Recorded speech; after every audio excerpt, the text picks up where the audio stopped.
मु मो श्वशुर घर को जीवार 4 दिन बीतीगलानी एवं मु मो स्वामी दिनचर्या विषय भल भाव जानी से प्रतिदिन राति रे क्षीर पीवाकू पसंद करुथिले किंतु मु भूली जाउथिली। मु छोट छोट जिनिस मध्य भूली जाउथिली एवं मु किछि जिनिस मो मुंडरे रखी घंटा घंटा धरी सेगुड़िक विषय चिंता करुथिली। 3 दिन धरी मो स्वामी मते प्रतिदिन राति रे कोठरी को क्षीर ग्लास आनिबाकू मने पकाई आसुथिले। मु एहा भूली जाइथिली। जेतेबेले से कोठरी को आसिले एवं मो पाखरे ठिया हेले से मते पचारिले। मु चमकी पड़िली एवं तुरंत मो स्थानरू उठीगली। जेतेबेले मु रोसेई घर को आसिली मोर सासुमा तांको कोठरी को चली जाइथिले। जेतेबेले मु क्षीर गरम करी फेरिली मु मो श्वशुर घर भितरु अद्भुत शब्द शुणी भयभीत होईगली। मोर सासुमा बारंबार समान कथा कहुथिले, एबे बंद कर, मु क्रांत होईगलिनी, मोर आउ साहस नाही, तुमे बहुत शक्तिशाली किंतु मु दुर्बल। तापरे एक क्रोधित स्वर सुभिला, एथिरे क्रांत हेबार कोन अछि? तुमे पूर्वरु क्रांत होईगलणी, चाल पुणी शीघ्र आरंभ कर एवं मो पाखकू आस। एसबु शुणी मु स्तब्ध होई मो रूम को फेरी आसिली। मु सोईबाको जाइथिली किंतु सोईबा समयरे मो मनरे केवल गोटिए कथा प्रतिध्वनित हेउथिला, मो श्वशुर एक कंकाल परी देखा जाउछंती किंतु मु जानी नथिली जे से एते शक्तिशाली जे एही बयसरे मध्य से मते चित्कार करिबाकू बाध्य करिथिले। मु एपरी स्वामी चाहुथिली किंतु मो स्वामी बहुत शीघ्र क्लांत होई जांती। मु एहा विषय भाभी सोई पड़िली। जेतेबेले मु सकाळे उठिली मो सासू सबुदिन परी घर काम करुथिले एवं तांकर मनोभाव एते सरल थिला जे एहा हेला परी लागुनथिला जहा से सारा राति एसबु करुथिले। जेतेबेले मो श्वशुर सेही दिन अपराह्नरे घर को आसिले से तुरंत मो सासूंकू कोठरी को डाकिले। मु पूर्वरु रात्रि भोजन करि सारिथिली। मु तांकू रात्रि भोजन पई डाकिबाकू तांको कोठरी को गली एवं जेतेबेले मु द्वार पाखकू जाउथिली गत रातिर दृश्य शुणी मु स्तब्ध होईगली। मोर सासुमा समान कथारे निवेदन करुथिला, मु क्लांत अछि, सेतिकी बंद कर, मो उपरे टिके दया कर, एही बयसरे मोर जमारू शक्ति नाही, मु एसबु सही पारु नाही। मु विस्मित होई फेरी आसिली एवं रोसेई घर को फेरिबा परे मु भाबुथिली जे मो श्वशुर एपरी कोन खाइले जहा तांकू एते शक्तिशाली करिथिला। अध घंटा परे मु तांको कोठरी को फेरी गली एवं पुणी समान शब्द प्रतिध्वनित हेला। एबे मु मुक्त थिली एवं मु भाबिबाकू बाध्य होइथिली जे से एपरी कोन व्यवहार करुछंती जहा तांकू एते समय पर्यंत समान कामरे काम करिबाकू अनुमति देउथिला एवं क्लांत मध्य अनुभव करुनथिले। गभीर भाबरे मु जानिबाकू चाहुथिली जे मोर सासुमा तांकू कोन देउथिले। 15 मिनिट परे मोर सासुमा आपे आपे रूम बाहरकू बाहरी आसिले। तांको मुहम स्वाभाविक थिला किंतु से तांको दुई हाथ तांको अंटा उपरे रखिथिले एवं अध मिनिट परे से कहुथिले जे से जानि नथिले जे एही पिठी जंत्रणा केतेबेले तांकू छाड़िबो। एहा सुनी मु मो हसकू कष्टरे रोकिली। मु किछि कहिबा मध्यरे अटकी गली। एबे मु जानिबाकू चाहुथिली जे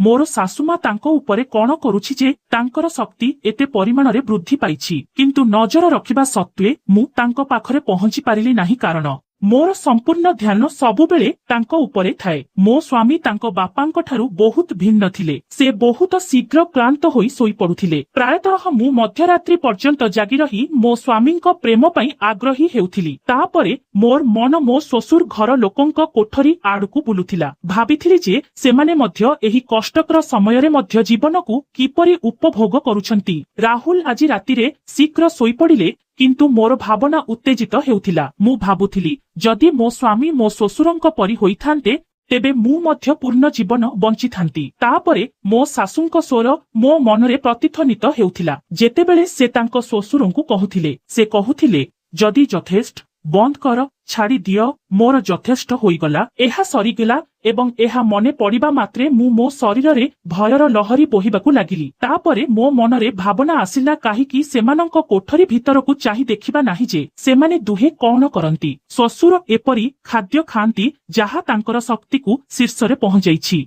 जेतेबेले मु मो सासुमा उपरे नजर रखिली मु किछि पाइली नाही। तापरे मु भाबिली निश्चित भावरे सेमाने सेमानंको कोठरीरे किछि लुचाई रखिछंती एवं मु ताहा देखिबाकू चाहुथिली। मोर हृदय सेमानंकू देखिबाकू सेमाने कोन करूछंती आग्रही हेबाकू लागिला। मु मो स्थानरू उठी मो सासूंको कोठरी बाहरकू गली। सेमानंको कोठरीरे आलोक एबे भी जळुछि ଯାହାର ଅର୍ଥ ହେଉଛି ସେମାନେ ଏପର୍ଯ୍ୟନ୍ତ ଜାଗ୍ରତ ଅଛନ୍ତି। ତାପରେ ଝରକା ବାହାରୁ ପୁଣି ସେମାନଙ୍କର ସ୍ୱର ଆସିବା ଆରମ୍ଭ ହେଲା। ମୋର ଶାଶୁମା ମୋ ଶ୍ୱଶୁରଙ୍କୁ ବାରମ୍ବାର କହୁଥିଲା, ତୁମେ ଏହି ବୟସରେ ମଧ୍ୟ ମୋତେ ଛାଡ଼ି ଯାଉନାହଁ। ତୁମେ ଜାଣ ମୋର आउ शक्ति नाही। मो श्वशुर कहिले किछि समय पई सभ्य कर, मु आउ तुमको हैरान करिबि नाही। मोर सासुमा किछि समय पई नीरव होई गले। मु झरका देई चाहिबाकू चेष्टा कली, किंतु झरका उपरे परदा थिला, केवल शब्द सुना जाउथिला। मु किछि देखि पारिली नाही। एहा मते निराश कला एवं मु कठोर हृदय मो रूम को फेरी आसिली। मु मो बिछणारे सोईबा समय मो स्वामी मते एक अजब स्वर पचारिले, तुमे एही समय केउठारु आसुछ? तांको स्वर मते आश्चर्य कला। मु तुरंत पछकू बुली तांको आडकू चाहिली। राहुल तांको सीटरू उठी बसी मते अजब भाबरे चाहिले। तुमे कोन भाबुथिला? मु सोई पड़िछि, तेणु तुमे किछि करिबो कि नाही मु जानि परिबि नाही। तांको स्वर मते आश्चर्य कला। सत कुह, एते समय तुमे केउठी थिला? मु द्वंद्वरे पड़ी कहिली, मोर देह भल नथिला, मो मन सोईबाकू इच्छा करू नथिला, तेणु मु बाहरकू बाहरी आसिली। एथिरे कोन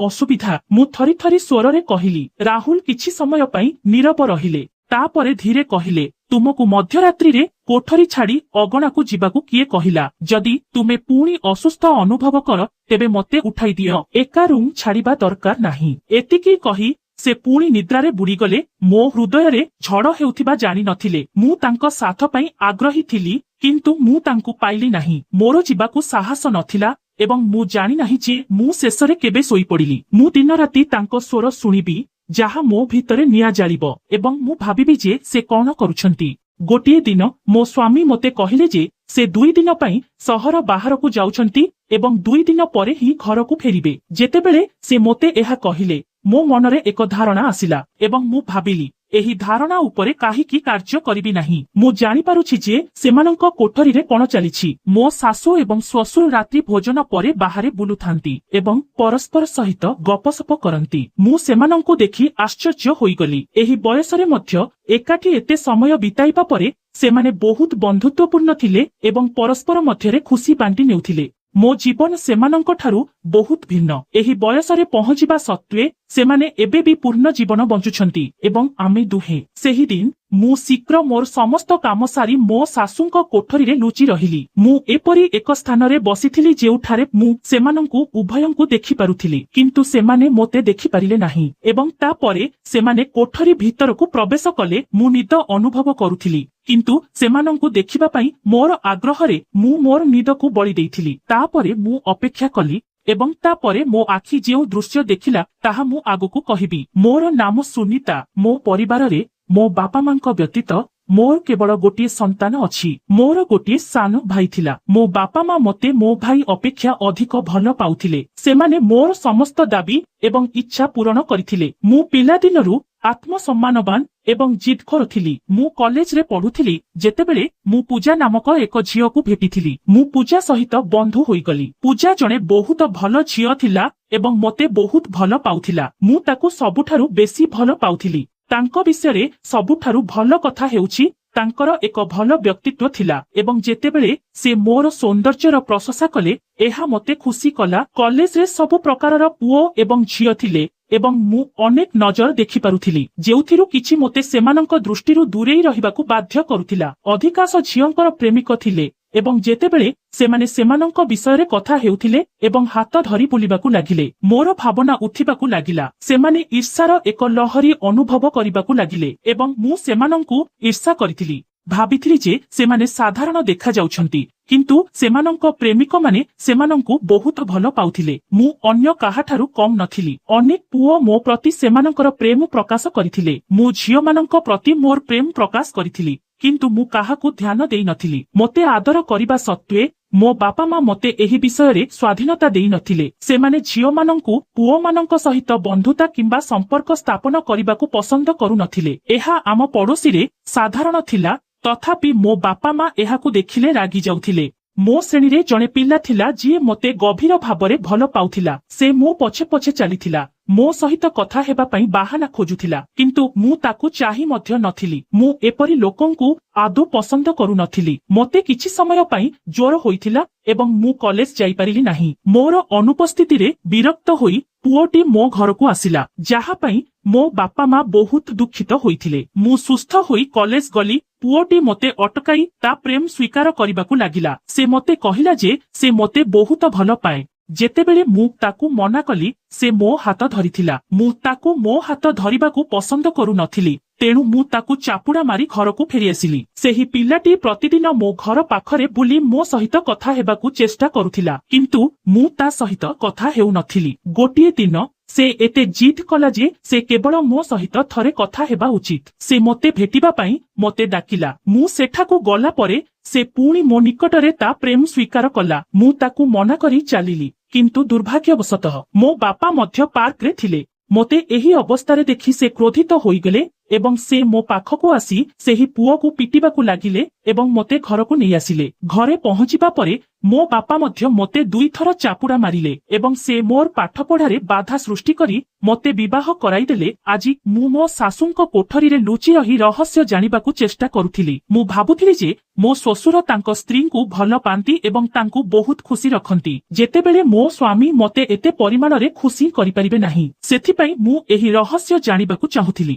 ସେ ଏପରି କଣ ବ୍ୟବହାର କରିଥିଲେ ଯାହା ତାଙ୍କ ଶକ୍ତିକୁ ଏତେ ବୃଦ୍ଧି କରିଥିଲା। ମୁଁ ମୋ ସ୍ୱାମୀଙ୍କୁ ସମାନ ଜିନିଷ ବ୍ୟବହାର କରିବାକୁ ଚାହୁଁଥିଲି ଏବଂ ଏହା ଦେଖିବା ପାଇଁ ମୁଁ ସେହି ଦିନ ମୁଁ ସେମାନଙ୍କ କୋଠରୀରେ ଲୁଚି ରହିଲି ଏବଂ ମୁଁ ଯାହା ଦେଖିଲି ତାହା ମୋତେ ଆଶ୍ଚର୍ଯ୍ୟ ଏବଂ ବିଚଳିତ କଲା। ମୁଁ ସେମାନଙ୍କୁ ବହୁତ ସମୟ ପର୍ଯ୍ୟନ୍ତ ଚାହିଁ ରହିଲି ଅନିଶ୍ଚିତ। ତାପରେ ଅଚେତନ ଅବସ୍ଥାରେ ମୁଁ ମୋ ସ୍ଥାନରୁ ଉଠି ସେମାନଙ୍କ ସହିତ ଏହା କରିବାକୁ ଲାଗିଲି। ପ୍ରଥମେ ସେମାନେ ଦୁହେଁ ଆଶ୍ଚର୍ଯ୍ୟ ସହିତ ମୋତେ ଚାହିଁଲେ। ସେମାନେ ବିଶ୍ୱାସ କରିପାରୁ ନଥିଲେ ଯେ ମୁଁ ଏହି ସମୟରେ ସେମାନଙ୍କ କୋଠରୀରେ ଅଛି। ମୁଁ ସେଠାରେ ଥିଲି, କିନ୍ତୁ ମୁଁ ଜାଣିନାହିଁ ଯେ ସେ କେଉଁଠାକୁ ଯାଇଛି, ଯଦିଓ ସେହି ବ୍ୟକ୍ତି ମୋତେ ନଷ୍ଟ କରିସାରିଥିଲେ। ମୁଁ କାନ୍ଦି ଚାଲିଲି ଏବଂ ଏହି ଅବସ୍ଥାରେ ବିଛଣାରେ ପଡି ରହିଲି। ମୋର ଶରୀର ଟିକେ ଥରୁଥିଲା। କିଛି ସମୟ ପରେ ଯେତେବେଳେ ମୁଁ ଚେତା ଫେରି ପାଇଲି, ମୁଁ ବାଥରୁମକୁ ଦୌଡ଼ି ଯାଇ ନିଜକୁ ସଫା କରିବାକୁ ଲାଗିଲି। ମୁଁ ଜାଣିନଥିଲି ଯେ ସେହି ବ୍ୟକ୍ତି କିଏ, ଯାହାର ମୁହଁ ମୁଁ ଦେଖିପାରୁ ନଥିଲି ଏବଂ ସେ ମୋତେ ଲଗାତାର ବ୍ୟବହାର କରୁଥିଲେ। ବହୁତ ସମୟ ଧରି ନିଜକୁ ସଫା କରିବା ପରେ ମୁଁ ବାହାରକୁ ଆସିଲି। ମୋ ସ୍ୱାମୀ ମୋ ସାମ୍ନାରେ ଚିନ୍ତିତ ଭାବ ସହିତ ବସିଥିଲେ। ମୁଁ ଶୀଘ୍ର ମୋର ଶାନ୍ତ ହୋଇ ତାଙ୍କ ପାଖରେ ବସି ତାଙ୍କୁ ପଚାରିଲି, ତୁମେ ଠିକ ଅଛ କି? ତୁମର ମୁହଁ ବିଷୟରେ ଏତେ ଚିନ୍ତିତ କାହିଁକି? ମୋ ସ୍ୱାମୀ କହିଲେ, ମୁଁ ଜାଣିନାହିଁ ତାଙ୍କ ସହିତ କଣ ହୋଇଛି। ମୁଁ ବୁଝିପାରୁନାହିଁ। ଗତ ରାତି ପର୍ଯ୍ୟନ୍ତ ସେ ସମ୍ପୂର୍ଣ୍ଣ ସୁସ୍ଥ ଥିଲେ। ଆଜି ମୁଁ ତାଙ୍କୁ ଭେଟିବାକୁ ଯାଇଥିଲି। ତାଙ୍କ ଅବସ୍ଥା ହଠାତ୍ ଏତେ ଖରାପ ହୋଇଗଲା ଯେ ସେ ଚେତା ଫେରି ପାଇଲେ ନାହିଁ। ଏହା ଶୁଣି ମୋ ମନରେ ଅଜବ ଚିନ୍ତାଧାରା ଆସିଲା। ଯେତେବେଳେ ମୋ ସ୍ୱାମୀ ପ୍ରଥମ ରାତିରେ ଚାଲିଗଲେ, ତାଙ୍କ ବନ୍ଧୁଙ୍କର ଏକ ଦୁର୍ଘଟଣା ଘଟିଥିଲା ଏବଂ ଆଜି ହଠାତ୍ ତାଙ୍କ ବନ୍ଧୁଙ୍କ ମୃତ୍ୟୁ ହୋଇଗଲା। ମୁଁ ଅନୁଭବ କଲି ଯେ ଏସବୁ ପଛରେ ଜଣେ ବ୍ୟକ୍ତି ଅଛନ୍ତି ଏବଂ ସେହି ବ୍ୟକ୍ତି ଜଣକ ମୋ ସ୍ୱାମୀଙ୍କ ଅନୁପସ୍ଥିତିରେ ମୋତେ ଦେଖା କରିଥିଲେ। ମୁଁ ସମ୍ପୂର୍ଣ୍ଣ ନୀରବ ଥିଲି। ସେ ମୋ ଆଡ଼କୁ ଚାହିଁ କହିଲେ, ଯଦି ତୁମେ ତୁମର ବାପା ମାଙ୍କୁ ଏତେ ମନେ ପକାଅ, ମୁଁ ତୁମକୁ ଘରକୁ ନେଇଯିବି। କିନ୍ତୁ ମୁଁ ମୋର ମୁଣ୍ଡକୁ ନା ହଲାଇଲି, ଆଖି ବନ୍ଦ କରିଦେଲି ଏବଂ ମୋ ସ୍ୱାମୀଙ୍କ କାନ୍ଧରେ ମୁଣ୍ଡ ରଖିଲି। ମୋର ହୃଦୟ ସମ୍ପୂର୍ଣ୍ଣ ଭାଙ୍ଗିଗଲା। ମୁଁ ନିଜ ପାଇଁ ଦୁଃଖ ଅନୁଭବ କଲି। ମୁଁ କେଉଁଠି ଫସି ଯାଇଛି ବୋଲି ଭାବିଲି। ବିବାହ ପୂର୍ବରୁ ମୋର ଜୀବନ ବହୁତ ସୁନ୍ଦର ଥିଲା ଏବଂ ଏବେ ମୋର ଜୀବନ ନଷ୍ଟ ହୋଇଗଲା। ବହୁତ ଦିନ ବିତିଗଲା। ମୁଁ ମୋର ବାପା ମାଙ୍କୁ, ମୋର ବନ୍ଧୁମାନଙ୍କୁ, ମୋର ଘର, ମୋର ଅଗଣାକୁ, ସବୁକିଛିକୁ ବହୁତ ମନେ ପକାଉଥିଲି। ମୋତେ ଲାଗୁଥିଲା ଯେପରି ମୁଁ ସମସ୍ତ କଷ୍ଟ ଏବଂ ବୋଝରୁ ମୁକ୍ତ ହୋଇଗଲି। ପରଦିନ ମୋ ସ୍ୱାମୀ ଘରେ ନଥିଲେ ଏବଂ ଏବେ ମୁଁ ପୁଣି ମୋର ଶାଶୁ ଘରକୁ ଯିବାକୁ ସ୍ଥିର କରିଥିଲି। ମୋ ଶ୍ୱଶୁରଙ୍କ କୋଠରୀରେ ରାତି ବିତାଇବା ପରେ ହୁଏତ ମୋ ଶାଶୁ ଏହା ଅନୁଭବ କରିଥିଲେ ଏବଂ ସେ ରାଗି ମୋତେ କହିଥିଲେ, ଯଦି ତୁମେ ଆଜି ରାତିରେ ଆମ କୋଠରୀକୁ ଆସ, ତେବେ ମୋ ଠାରୁ ଖରାପ ଆଉ କେହି ହେବେ ନାହିଁ। ଏହା ଦେଖି ମୁଁ ଚିନ୍ତିତ ହୋଇ କହିଲି, ମା, ତୁମର କଣ ଆପତ୍ତି ଅଛି? ଯେତେବେଳେ ମୋ ଶ୍ୱଶୁର କିମ୍ବା ମୋର ଏଥିରେ କୌଣସି ଆପତ୍ତି ନାହିଁ, ତେବେ ତୁମେ ମୋତେ ଏହା କରିବାକୁ କାହିଁକି ବାଧା ଦେଉଛ?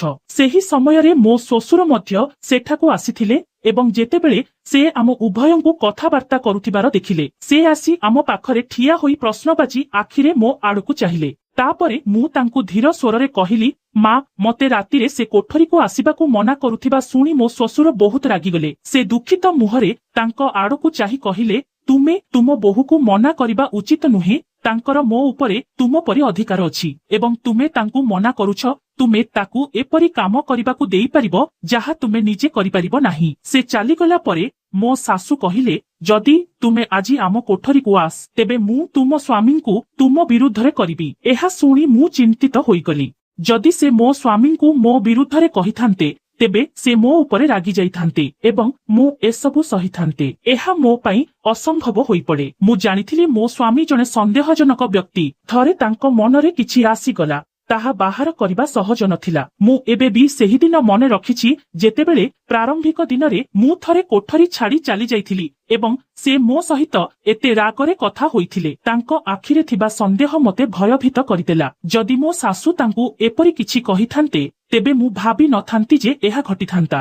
ଯଦି ମୁଁ ଏହା କହିଥାନ୍ତି ତେବେ ମୁଁ କଣ କରିପାରିବି? ସେ କେବଳ ତାଙ୍କ ମାଙ୍କ କଥା ଶୁଣିବେ। ସେ କେବଳ ତାଙ୍କୁ ସତ୍ୟ ଭାବରେ ଗ୍ରହଣ କରିବେ। ତେଣୁ ମୁଁ ନିଷ୍ପତ୍ତି ନେଇଥିଲି ଯେ ମୁଁ ମୋ ଶାଶୁଙ୍କ କଥା ଶୁଣିବି ଏବଂ ତାଙ୍କ ସହିତ ରହିବି। ମୁଁ ତାଙ୍କୁ ରାଗିବି ନାହିଁ ଏବଂ କିଛି କରିବାକୁ ଚେଷ୍ଟା କରିବି ନାହିଁ। ଏହା ଭାବି ମୁଁ ରାତ୍ରି ଭୋଜନ ପରେ ଶୀଘ୍ର ମୋ ରୁମକୁ ଯାଇ ଶୋଇପଡ଼ିଲି। ମୁଁ ପ୍ରକୃତରେ ମୋ ଶ୍ୱଶୁରଙ୍କ ରୁମକୁ ଯାଇ ଗତକାଲି ପାଇଥିବା ସମାନ ଶାନ୍ତି ପାଇବାକୁ ଚାହୁଁଥିଲି। କିନ୍ତୁ ତାପରେ ଯେତେବେଳେ ମୁଁ ମୋ ଶାଶୁଙ୍କ ଆଚରଣ ମନେ ପକାଇଲି ମୁଁ ଚୁପ୍ ହୋଇଗଲି। ଠିକ୍ ସେତିକି ବେଳେ ଦ୍ୱାରରେ ଠକ ଠକ ଶବ୍ଦ ହେଲା। ମୁଁ ଖୋଲିଦେଲି ଏବଂ ମୋ ଶ୍ୱଶୁର ସେଠାରେ ଠିଆ ହୋଇଥିଲେ। ସେ ଆଶ୍ଚର୍ଯ୍ୟ ହୋଇ ମୋ ଆଡ଼କୁ ଚାହିଁ କହିଲେ, ତୁମେ ଆଜି ମୋ ରୁମକୁ ଆସିବାର ଥିଲା। ତୁମେ ଏପର୍ଯ୍ୟନ୍ତ କାହିଁକି ଆସିନାହଁ? ଏହା ଶୁଣି ମୁଁ ଚିନ୍ତାରେ ହଜିଗଲି ଏବଂ କହିଲି, ଆଜି ମୋର ଦେହ ଭଲ ଲାଗୁନାହିଁ। ମୋ ଶ୍ୱଶୁର କିଛି ସମୟ ପାଇଁ ନୀରବରେ ମୋ ଆଡ଼କୁ ଚାହିଁଲେ। ତାପରେ କହିଲେ, ମୁଁ ଜାଣିଛି ତୁମେ କାହିଁକି ମନା କରୁଛ।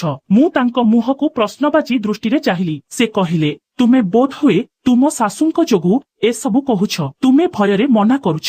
ମୁଁ ତାଙ୍କ ମୁହଁକୁ ପ୍ରଶ୍ନବାଚୀ ଦୃଷ୍ଟିରେ ଚାହିଁଲି। ସେ କହିଲେ, ତୁମେ ବୋଧହୁଏ ତୁମ ଶାଶୁଙ୍କ ଯୋଗୁଁ ଏସବୁ କହୁଛ। ତୁମେ ଭୟରେ ମନା କରୁଛ।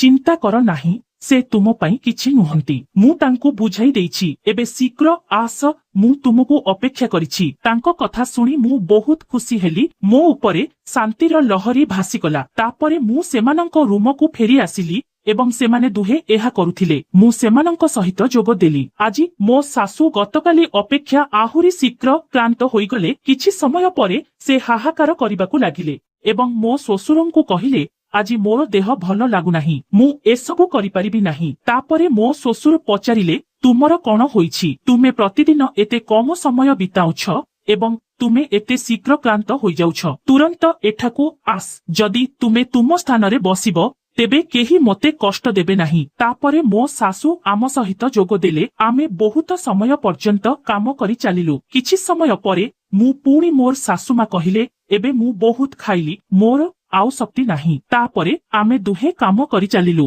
ତାପରେ କିଛି ସମୟ ପରେ ଯେତେବେଳେ ମୁଁ କ୍ଳାନ୍ତ ହୋଇଗଲି ମୋ ଶ୍ୱଶୁର ନିଜେ ମୋତେ କହିଲେ, ତୁମେ ଏବେ ଯିବା ଉଚିତ। ତୁମେ ବହୁତ କ୍ଳାନ୍ତ। ମୁଁ ମୋ ବିଛଣାରେ ଶୋଇବା ମାତ୍ରେ ମୁଁ ଶୋଇପଡ଼ିଲି। ମୁଁ ଭାବିବାକୁ ଲାଗିଲି, ଆଜି ମୁଁ ଗତକାଲି ଅପେକ୍ଷା ଅଧିକ ଆରାମ ଅନୁଭବ କରୁଛି। ମୋ ସ୍ୱାମୀ ଆଜି ଫେରି ଆସିବା କଥା। ମୁଁ ତାଙ୍କ ପ୍ରିୟ ରଙ୍ଗର ପୋଷାକ ପିନ୍ଧିଲି, ସୁନ୍ଦର ମେକଅପ୍ ଲଗାଇଲି ଏବଂ ଏକ ସୁନ୍ଦର ସୁଗନ୍ଧି ଲଗାଇଲି। ମୁଁ ତାଙ୍କ ଫେରିବା ପାଇଁ ଅପେକ୍ଷା କଲି। ତାପରେ ମୋତେ ଏକ ଫୋନ ଆସିଲା ଯେ ସେ ଆଜି ମଧ୍ୟ ଫେରି ନାହାନ୍ତି। ସେ ଆଜି ମଧ୍ୟ ସେଠାକୁ ଆସିପାରିବେ ନାହିଁ। ଏହା ଶୁଣି ମୁଁ ଦୁଃଖିତ ହୋଇଗଲି। ମୁଁ ତାଙ୍କ ପାଇଁ ବହୁତ ପ୍ରସ୍ତୁତି କରିଥିଲି। ଆଜି ରାତି ପାଇଁ ବହୁତ ଯୋଜନା କରିଥିଲି ଏବଂ ସେ ଘରେ ନଥିଲେ। ମୁଁ ଏହା ବିଷୟରେ ଭାବୁଥିଲି ଯେ ପୁଣି ଥରେ ଦ୍ୱାର ଠକ ଠକ ଶବ୍ଦ ହେଲା। ଯେତେବେଳେ ମୁଁ ଦ୍ୱାର ଖୋଲିଲି ମୋ ଶ୍ୱଶୁର ସେଠାରେ ଠିଆ ହୋଇଥିଲେ। ମୋତେ ଦେଖି ସେ ମୋତେ ଅଜବ ଭାବରେ ଚାହିଁ କହିଲେ, ତୁମେ ଆଜି ସୁନ୍ଦର ଦେଖାଯାଉଛ। ତାଙ୍କ ପ୍ରଶଂସାରେ ମୁଁ ଲାଲ ହୋଇଗଲି। ତାପରେ ସେ କହିଲେ, ତୁମେ ତୁରନ୍ତ ରୁମକୁ ଆସ, ମୁଁ ତୁମ ପାଇଁ ଅପେକ୍ଷା କରୁଛି।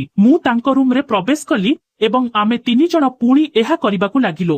ଏବେ ମୁଁ ପ୍ରତିଦିନ ଏହା କରିବାକୁ ଇଚ୍ଛା କରୁଥିଲି। ପରଦିନ ମୋ ସ୍ୱାମୀ ଘରକୁ ଫେରି ଆସିଲେ। ସେ ମୋତେ ତାଙ୍କର ଆକାଂକ୍ଷା ଏବଂ ତାଙ୍କ ପ୍ରେମର କାହାଣୀ କହିବା ଆରମ୍ଭ କଲେ। ମୋ ବିନା ସେ କେତେ ଅସ୍ଥିର ଥିଲେ ଏବଂ ସେ ମୋତେ କେତେ ମନେ ପକାଇଲେ। ତାଙ୍କ କଥା ଶୁଣି ମୁଁ ବହୁତ ଖୁସି ହେଲି ଯେ ସେ ଶେଷରେ ଅନୁଭବ କଲେ ଯେ ମୁଁ ତାଙ୍କୁ ମନେ ପକାଉଛି। ତାପରେ ମୁଁ ତାଙ୍କ କୋଳରେ ମୋ ମୁଣ୍ଡ ରଖି ଶାନ୍ତିରେ ଶୋଇଗଲି। ଏବେ ପ୍ରତିଦିନ ମୋ ସ୍ୱାମୀ ଶୋଇବା ପରେ ମୁଁ ମୋ ଶ୍ୱଶୁର ଘରର କୋଠରୀକୁ ଯାଉଥିଲି ଏବଂ ଆମେ ମଧ୍ୟରାତ୍ରି ପର୍ଯ୍ୟନ୍ତ ଚାଲୁଥିଲୁ। ଗୋଟିଏ ରାତିରେ ଯେତେବେଳେ ମୁଁ ମୋ ଶ୍ୱଶୁର ଘରର କୋଠରୀରୁ ମୋ କୋଠରୀକୁ ଫେରିଲି ମୋ ସ୍ୱାମୀ ରାଗିଗଲେ। ସେ କହିଲେ, ମୁଁ ତୁମକୁ ରାତିରେ ବାହାରକୁ ଯିବାକୁ କହିନଥିଲି, କିନ୍ତୁ ତୁମେ ମୋ କଥା ଶୁଣିଲି ନାହିଁ। ମୁଁ ତାଙ୍କ ପାଖରେ ବସି କହିଲି, ମୁଁ ତୁମ ମାଙ୍କ କୋଠରୀରେ ଥିଲି। ସେ ଆଶ୍ଚର୍ଯ୍ୟ ହୋଇଗଲେ, ଭାବିଲେ ଯେ ମୁଁ ସେତେବେଳେ ମୋ ମାଙ୍କ କୋଠରୀରେ କଣ କରୁଛି। ସେ ମୋତେ ସନ୍ଦେହ ଦୃଷ୍ଟିରେ ଦେଖିଲେ। ମୁଁ କହିଲି, ମୋର ତାଙ୍କ ସହିତ କିଛି କାମ ଥିଲା, ତେଣୁ ମୁଁ ସେଠାକୁ ଗଲି। ସେ ଚୁପ୍ ରହିଲେ। ତାପରେ